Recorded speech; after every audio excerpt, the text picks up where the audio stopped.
Having your kindling split and drying before winter moves in can make your life a whole lot more comfortable. You're not out in the cold splitting things up.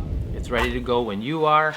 Gives it a little extra time to dry out, so it's just like a matchstick and ready to go up and get a nice hot fire going and establish a great draft. So let's talk about some helpful tips on creating and storing kindling.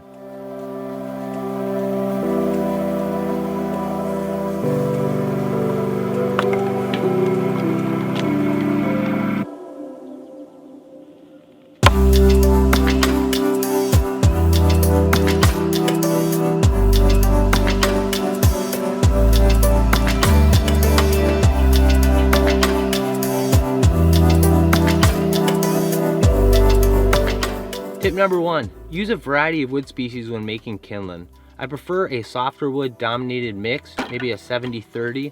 Softer woods tend to be easier to light and harder woods tend to burn longer.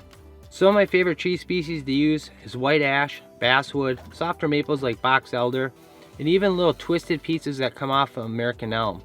If you have access to pine or fat wood, that makes a great kindling as well. Tip number 2, give your kindling a little time to dry out in a sunny and windy location. Obviously, the smaller you split things, the quicker it'll dry. One of my favorite methods of storing kindling is with the rest of my firewood. I'll create a little section by cross stacking or what is called cribbing. That way I can add or remove kindling as needed without having to restack the pile or affect the stability. Make sure to separate it off the damp ground. Laying it on pallets is another great method. Some people will also build little bins for storing all their kindling in. Just make sure it has plenty of airflow. Tip number 3. So I personally prefer to sacrifice some of the straighter grain pieces of wood to make kindling. It just makes things more uniform, it's easier to stack, easier to manage, shuffle around, less of a mess. Especially when it's sitting out on display, if you have a fireplace or a wood stove right in your main living room. Just looking over at that box of kindling, it just looks beautiful.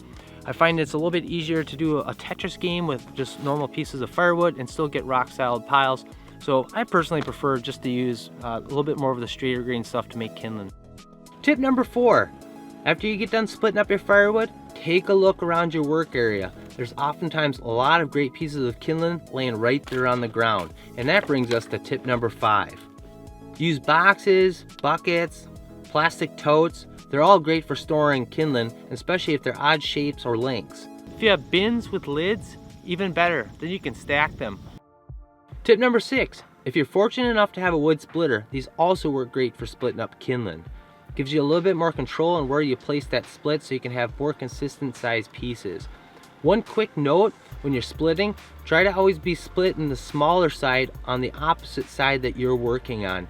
Sometimes these things can go flying off with a little bit of force, so make sure you're out of the way and have the smaller side facing away from you. When splitting kindling with an axe, using a lighter axe, you can have a little bit more control, but you do have to swing it with more force to get it to split. By using a heavier axe, you can have the axe do all the work.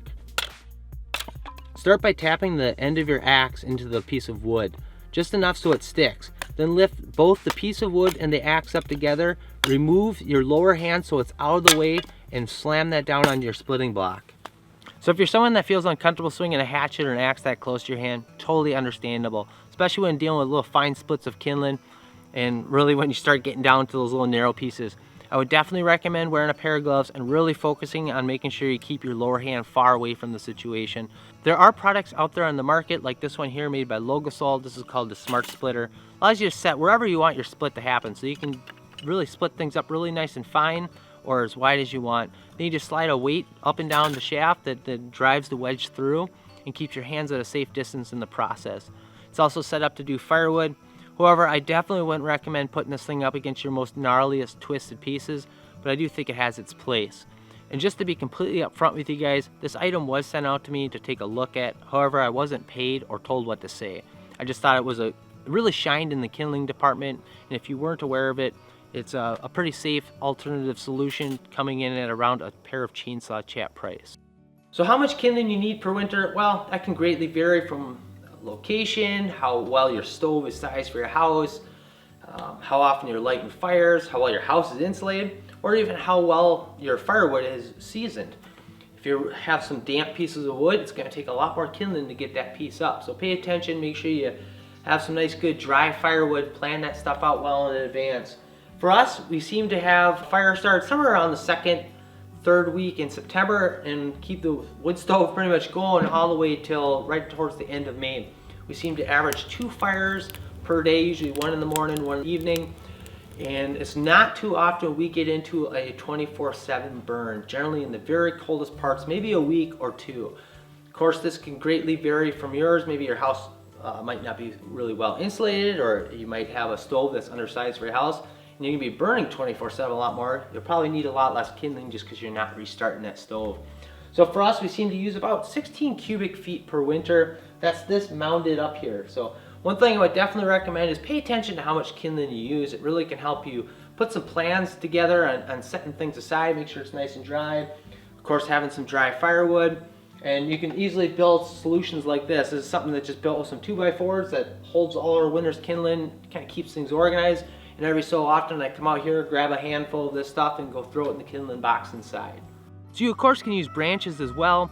I haven't found them to dry quite as well. If you can remove the bark, that helps quite a bit. It just seems like it really traps that moisture in there. And then if you just run a split down there, that can make a pretty big difference as well. So if you've never done any kindling prep work, I would definitely recommend giving it a try. Really makes life a lot easier. You're not out splitting things up in the cold weather. Those cold, chilly mornings or those days you've been gone for many hours, got to come home, relight the stove, makes things going up quite a bit quicker. There's less time sitting around babysitting things. It gives that kindling more time to dry out, which is really critical for getting a nice draft established in your stove. If you're not familiar with what a draft is, I mean, that's basically the suction that pulls the smoke up and out your chimney. Of course, heat rises, and that's what creates or establishes that draft. So if you start a fire and it's sitting there smoldering, there's not a lot of heat, then you tend to get a lot of smoke coming back into your house, degrading the air quality.